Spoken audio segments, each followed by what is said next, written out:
جو لوگ کہتے ہیں کہ کربلا کا واقعہ گھڑ کے جھوٹا سنایا جاتا ہے، میں پوچھنا چاہتا ہوں بتا جب آگ لگا دی تو بچا کیا؟ اس میں کیا بڑھا کے سنا رہا ہے یار ذاکر؟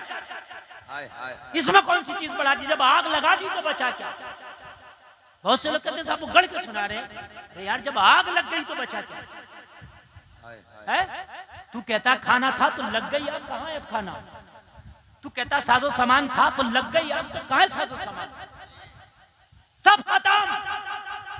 اور جب اسیر بنا کے کربلا سے لے جانے لگے، کہاں پر؟ یزید کے دربار میں۔ چلو انعام حاصل کریں گے، ذرا سن لیں یار بہت محبت کے ساتھ۔ موضوع اتنے دے رہے، موضوع اتنے بتائیے۔ زندہ باد زندہ باد۔ توجہ کریں مگر اے مما آپ بولیں، میں 20 منٹ بولوں گا، توجہ ہے؟ 52 منٹ۔ جب اسیر بنا کے کربلا سے لے جانا شروع کیا، ہاتھوں میں ہتھکڑیاں ڈالی گئیں، پیروں میں بیڑیاں ڈالی گئیں، اونٹوں کی کمر پہ بٹھایا گیا، کسا گیا۔ سیدہ زینب جب کربلا چھوڑنے لگی، امام کے کٹے ہوئے لاشے پہ نظر پڑی سیدہ زینب کی۔ جیسے ہی کربلا سے آپ کا قافلہ نکلنے لگا، یزیدی بھیڑیے اسیران کربلا کو جب شام کی طرف لے جانے لگے، سیدہ زینب کی جیسے ہی نظر پڑی حسین کے کٹے ہوئے لاشے پر، کہنے لگی واہ حسین، مدینے میں تھے تو نانا کے کاندھوں پہ سواری کیا کرتے تھے، کربلا آئے تو لاش کیسی بے گور و کفن پڑی ہے۔ بڑی صبر کی بات ہے یار، یہاں کتنا بڑا صبر کیا جا رہا، دل پھٹتے ہیں سنتے ہوئے۔ جنہوں نے آنکھوں سے دیکھا ہوگا ان کی تکلیف کا کون اندازہ لگا سکتا ہے؟ بتائیں ذرا مجھے، کون اندازہ لگا سکتا ہے؟ اور انہی شہزادیوں کو جب دمشق کے بازار لایا گیا اور لا کے دمشق کے بازار میں کھڑا کیا گیا، ایک تماشا بنایا گیا، اعلان کیا گیا اہل دمشق اکٹھا ہو جاؤ، جمع ہو جاؤ، دیکھو ہم کربلا میں حکومت کے باغیوں کے سر کاٹ کے لائے ہیں۔ کسی کو نہیں بتایا گیا نواسہ رسول کا سر کاٹا گیا ہے، بلکہ اعلان کیا گیا تھا کربلا کے میدان میں حکومت کے باغیوں کے سر کاٹے گئے ہیں۔ پورا دمشق جمع تھا، تماشائی بنا تھا، پورا دمشق تماشائی بنا ہے۔ کوئی نہیں پوچھتا کہ یہ بھوکے بھی ہوں گے، انہیں کھانا تو کھلاؤ۔ کوئی نہیں پوچھتا تھا کربلا سے یہاں تک لائے ہوئے پیاسے بھی ہوں گے، انہیں پانی تو پلاؤ۔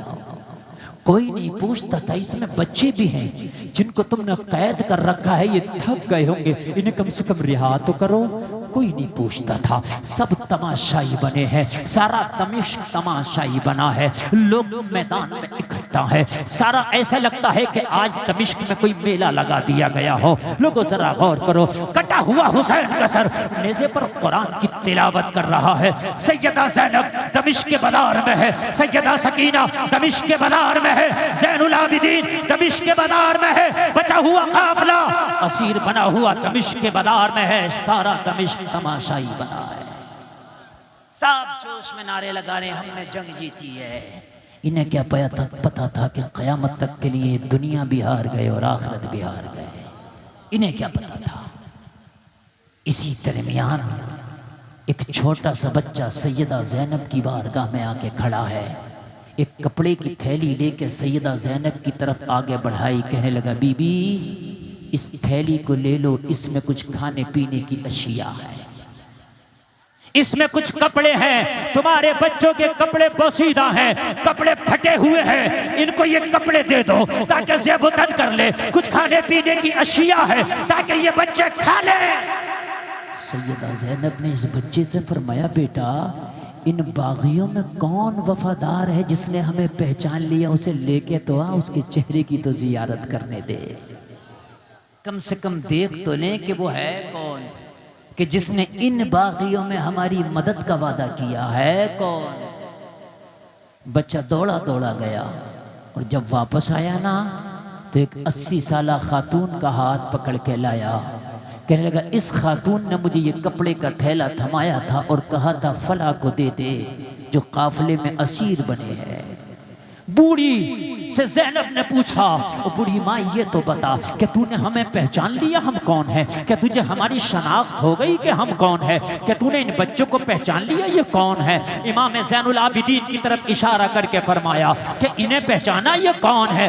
بوڑھی نے سر ہلا کے کہا بیٹی میں نہ تمہیں پہچان سکی، نہ ان بچوں کو پہچان سکی، نہ اس نوجوان کو پہچان سکی، میں بوڑھی ہو گئی ہوں، میری نظر کمزور ہے، بڑھاپے کی وجہ سے میری کمر جھک گئی ہے۔ بیٹی میں نے تمہیں پہچان کے کھانا نہیں بھیجا، میں نے پہچان کے کپڑا نہیں بھیجا۔ سیدہ زینب نے فرمایا بوڑھی مائی جنہوں نے پہچانا تھا انہوں نے تو گلا کاٹا ہے، جنہوں نے پہچانا تھا انہوں نے تو خیمے میں آگ لگائی ہے، جنہوں نے پہچانا تھا انہوں نے تو بیڑیاں پہنائی ہیں، جنہوں نے پہچانا تھا انہوں نے تو ہتھکڑیاں پہنائی ہیں، تو نے تو پہچانا بھی نہیں، پھر کھانا کس لیے بھیجا ہے؟ پھر تو نے کپڑا کس لیے بھیجا ہے؟ کہنے لگی باس میں نے جب تمہیں قیدی دیکھا تو مخدومہ کی یاد آ گئی،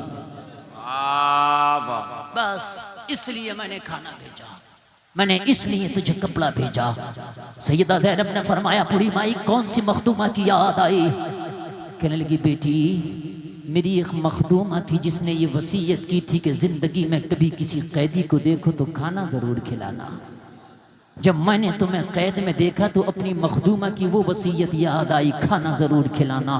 میرے پاس جو بھی تھا میں نے بھیج دیا ہے، قبول فرمائے۔ کہنے لگی اللہ اکبر۔ سیدہ زینب نے فرمایا بوڑھی مائی تیری مخدومہ کی وصیت بڑی لاجواب ہے، قیدیوں پہ کیا گزرتی ہے کوئی ہم سے پوچھے، واقعی بہت اچھی وصیت تھی، لیکن بتا تیری مخدومہ کا نام کیا تھا جس کی وصیت اتنی پیاری ہے؟ 80 سالہ بوڑھی نے جواب دیا بیٹی میری مخدومہ کو فاطمہ بنت رسول کہتے ہیں۔ بڑا نازک موڑ ہے یار، اور کتنا صبر کا لمحہ ہوگا یہ۔ سیدہ زینب سے کہہ رہی ہیں، سیدہ زینب نے فرمایا بوڑھی مائی پھر تیرا نام کیا ہے؟ پھر تو کون ہے؟ تیرا نام کیا ہے؟ کہنے لگی میرا نام فضہ ہے۔ اللہ، یہ بی بی فضہ ہے، یہ بی بی فضہ ہے۔ کون ہے یہ؟ حضرت فاطمہ کی خاص کنیزوں میں، سب سے خاص کنیزوں میں سیدہ فاطمہ کی، لیکن پہچان کیوں نہ سکی؟ اس لیے کہ حضرت فاطمہ کے وصال کے بعد انہوں نے مدینہ طیبہ چھوڑ دیا تھا، دمشق آ گئی تھی، اور چھوڑے ہوئے بھی ایک عرصہ گزر گیا تھا۔ حسین بچے سے عمر 56 سال کی آ گئی تھی، جب حسین کی شہادت ہوئی تو عمر 56 سال، زمانہ گزر گیا تھا، اس لیے پہچان نہ سکے۔ معلوم ہے آپ کو؟ کہا بی بی تیرا نام فضہ ہے، کچھ نہ بولی حضرت زینب، بس ایک جملہ بولا تیرا کام بڑا اچھا ہے، بہت اچھا ہے تیرا کام، بہت اچھا ہے تیرا کام، تو نے اتنا اچھا کام کیا دل چاہتا ہے کہ تجھے انعام دیں، مگر ظاہری طور پر اب دنیاوی کچھ مال نہیں، ظالموں نے خیموں کو آگ لگائی ہے، لیکن خالی تجھے بھیجیں یہ بھی ہماری عادت نہیں ہے، ہماری چوکھٹ سے کوئی خالی جاتا نہیں ہے۔ مانگ، اگر تیری کوئی خواہش ہو تو بتا، دعا کریں گے اللہ مرنے سے پہلے تیری خواہش کو پورا کر دے گا، دعا کریں گے اللہ مرنے سے پہلے تیری خواہش کو پورا کر دے گا۔ زبانوں میں آج بھی اتنی طاقت رکھتے ہیں کہ اگر کسی کے لیے دعا کر دے تو اللہ اس کی خواہش کو پورا کر دے، دعا مکمل قبول ہوتی ہے۔ اگر کوئی خواہش ہو تو بتا۔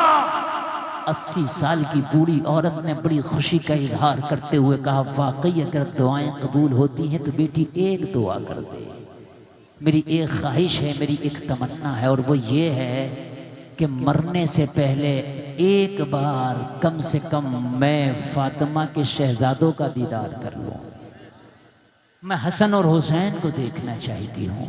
سیدہ زینب نے فرمایا سمجھ لے تیری دعا قبول ہو گئی، سمجھ لے تیری دعا قبول ہو گئی۔ یہ جو سامنے نیزے پہ کٹا ہوا سر ہے نا، کوئی اور نہیں ہے، یہ وہی ہے جس کو تو نے جھولے جھلائے تھے، یہی تیرا حسین ہے، یہی تیرا حسین، اور تیرے سامنے جو کھڑی ہے کوئی اور نہیں۔ فاطمہ کے آنگن میں نے جس کی انگلیاں پکڑ کے تو چلانا سکھایا کرتی تھی وہی تیری زینب کھڑی ہے۔ کتنا نازک معاملہ ہے، کتنا نازک سا ماحول ہوگا، ذرا غور کریں۔ اسے کہتے ہیں صبر۔ یہاں بھی صبر ہے، کربلا میں بھی صبر ہے، کربلا کے بعد بھی صبر ہے۔ جلسہ میں آنے والوں، صبر پر بار بار تقریریں بھی ہوتی ہے، صبر کے بارے میں بتایا جاتا ہے۔ خدا را صبر سے کام لیں، صبر اتنی بڑی چیز ہے، خدا کی قسم اگر آپ نے صبر سے کام لیا نا، اگر صبر سے کام لیا نا تو زندگی خدا کی قسم الگ ہی نظر آئے گی۔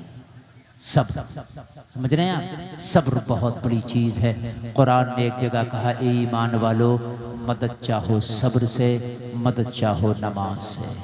صبر، صبر ضرور کریں۔ قرآن نے ایک جگہ کہا اِلَّا الَّذِينَ آمَنُوا وَعَمِلُوا الصَّالِحَاتِ وَتَوَاصَوْا بِالْحَقِّ وَتَوَاصَوْا بِالصَّبْرِ۔ یہ چار کام کرنے والوں کو قرآن نے کہا یہ خسارے میں نہیں ہیں۔ ایمان لانے والے، اچھے عمل کرنے والے، حقوق اور صبر کی تلقین کرنے والے۔ صبر سے کام لیں، صبر بہت بڑی چیز ہے۔ کربلا آپ کو صبر کا سبق دیتی ہے۔ مولا کہنے سے زیادہ عمل کی توفیق عطا فرمائے۔ کوئی خطا ہوئی ہو توبہ کرتا ہوں، مولا معاف فرمائے۔ کلمہ شریف پڑھیں، لا الہ الا اللہ محمد الرسول اللہ۔ اسلام زندہ باد، وما علینا الا البلاغ۔